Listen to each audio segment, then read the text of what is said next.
Kesaksian Akhir Abad karya W.S. Rendra. Ratap tangis menerpa pintu kalbuku, bau anyir darah mengganggu tidur malamku. Oh, tikar tafakur, oh bau sungai Tohor yang kotor. Bagaimana aku akan bisa membaca keadaan ini? Di atas atap kesepian nalar pikiran yang digalaukan oleh lampu-lampu kota yang bertengkar dengan malam, aku menyebut namamu. Wahai para leluhur Nusantara, oh Sanjaya, leluhur dari kebudayaan tanah. Oh Purnawarman, leluhur dari kebudayaan air. Kedua wangsamu telah mampu mempersekutukan budaya tanah dan air. Oh Resi Kuturan, oh Resi Nirarta, empu-empu tampan yang penuh kedamaian, telah kamu ajarkan tatanan hidup yang aneka dan sejahtera, yang dijaga oleh Dewan Hukum Adat. Oh, bagaimana aku bisa mengerti bahasa bising dari bangsaku kini. Oh, Kajau Lalido, bintang cemerlang tanah Ugi, negarawan yang pintar dan bijaksana, telah kamu ajarkan aturan permainan di dalam benturan-benturan keinginan yang berbagai ragam di dalam kehidupan. Ade, bicara, rapang, dan wari. Oh, lihatlah wajah-wajah berdarah dan rahim yang diperkosa muncul dari puing-puing tatanan hidup yang porak-poranda. Kejahatan kasat mata tertawa tanpa pengadilan. Kekuasaan, kekerasan berat dan berdahak di atas bendera kebangsaan.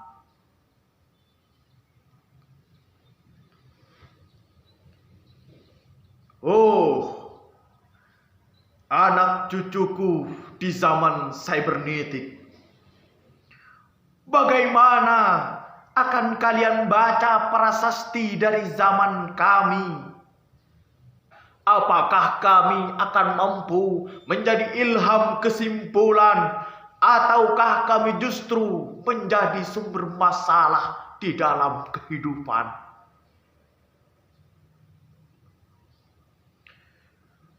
Dengan puisi ini aku bersaksi bahwa rakyat Indonesia belum merdeka. Rakyat yang tanpa hak hukum bukanlah rakyat merdeka. Hak hukum yang tidak dilindungi oleh lembaga pengadilan yang mandiri adalah hukum yang ditulis di atas air.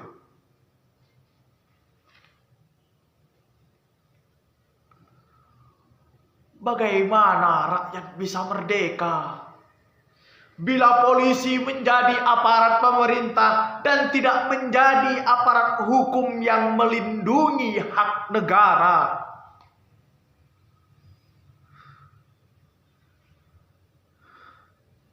Bagaimana rakyat bisa merdeka bila birokrasi negara tidak menjadi abdi rakyat, melainkan menjadi abdi pemerintah yang berkuasa? Bagaimana rakyat bisa merdeka Bila hak pilih mereka dipasung, tidak boleh memilih secara langsung wakil-wakil mereka di Dewan Perwakilan, dan juga tidak boleh memilih secara langsung camat mereka, bupati mereka, wali kota, gubernur, dan presiden mereka. Dan partai-partai politik menganggap rakyat hanya abdi partai yang dinamakan massa politik partai, atau kaula partai, atau hamba partai. Bagaimana rakyat bisa merdeka bila pemerintah melecehkan perdagangan antar daerah dan mengembangkan merkantilisme dendles, sehingga rela menekan kesejahteraan buruh, tani, nelayan, guru, serdadu berpangkat rendah? Bagaimana rakyat bisa merdeka bila provinsi-provinsi sekedar menjadi tanah jajahan pemerintah pusat, tidak boleh mengatur ekonominya sendiri, tatanan hidupnya sendiri, dan juga keamanannya sendiri?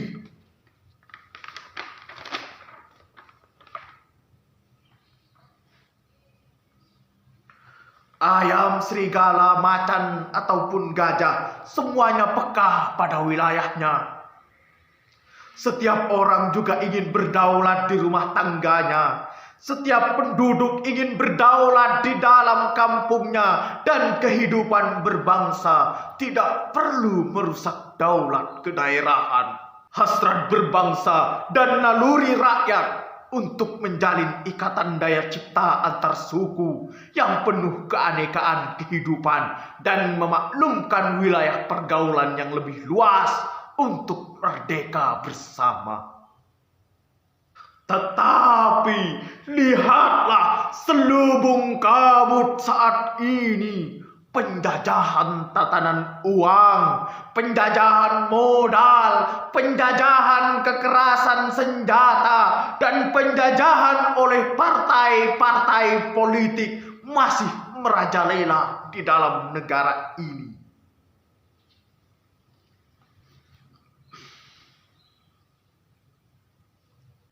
Dengan puisi ini, aku bersaksi bahwa sampai saat puisi ini aku tanda tangani, para elit politik yang berkedudukan ataupun yang masih berjalan tidak pernah memperjuangkan sarana-sarana kemerdekaan rakyat. Mereka hanya rusuh dan gaduh memperjuangkan kedaulatan golongan dan partainya sendiri.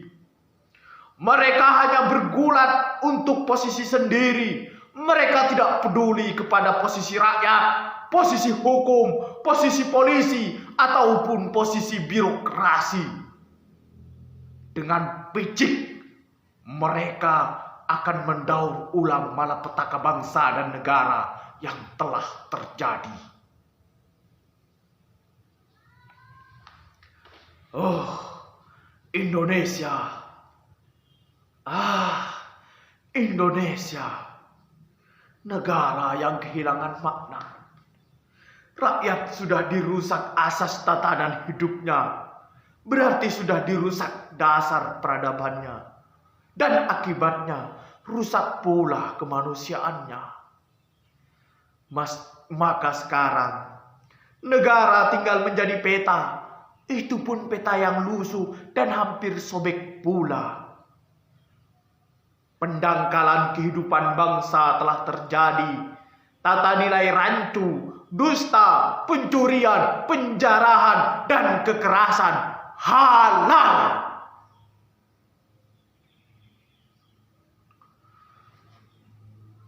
Manusia sekedar semak belukar yang gampang dikacau dan dibakar.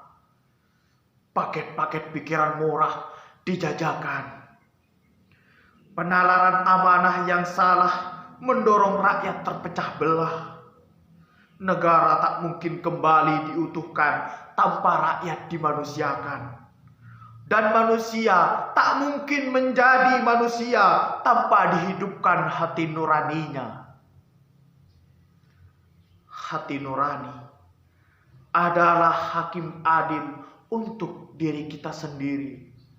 Hati nurani adalah sendi dari kesadaran akan kemerdekaan pribadi.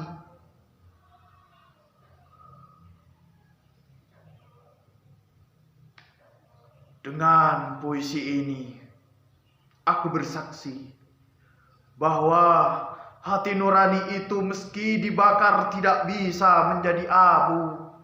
Hati nurani senantiasa bisa bersemi meski sudah ditebang putus di batang. Begitulah fitrah manusia ciptaan Tuhan yang Maha Esa.